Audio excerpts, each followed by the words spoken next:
குட்டி வெளியே வந்தான்.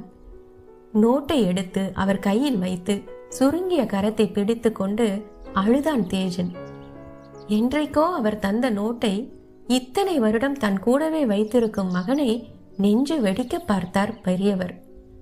அவர் செய்த பாவத்தின் பரிமாணம் பூதாகரமாய் தெரிந்தது. தவறு. பூதாகரமான பாவத்தின் பரிமாணம் பரிபூர்ணமாக தெரிந்தது. பச்சிளம் பாலகனை பரிதவிக்க விட்டேனே, மாபாதகத்தை செய்தேனே என தலை தலையாய் அடித்துக்கொண்டு மருகினார். ஜன்னல் கம்பிகளை பற்றி கொண்டு இலக்கின்றி வெளியே வெறித்திருந்தான் அவன். அழுகை சத்தம் ஓய்ந்த பின் மெல்ல திரும்பினான்.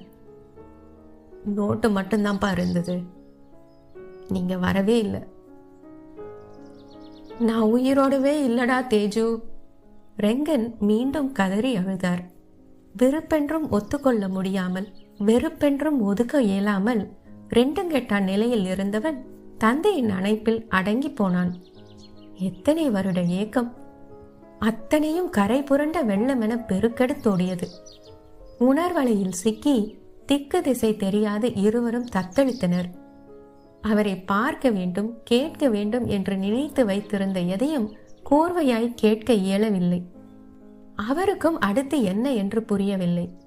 பிறந்த குழந்தையை வருடி வருடி புலகாங்கிதம் எய்தும் தாய் போல ரெங்கன் அவனை தொட்டு தொட்டு பரவசமடைந்தார்.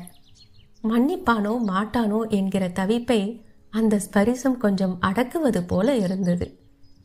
அப்பா தரும் அந்த ஒற்றை முத்தத்துக்காக நாளெல்லாம் தவம் கிடக்கும் அந்த தேஜு குட்டியாகவே கனநேரம் மாறிப்போன தேஜன் மெல்ல சுயம் தெளிந்தான். இப்பதான் என்ன பார்க்கணும்னு தோணிச்சாப்பா? குரலில் மீண்டும் ஒரு ஒதுக்கம் தலை தூக்கியது.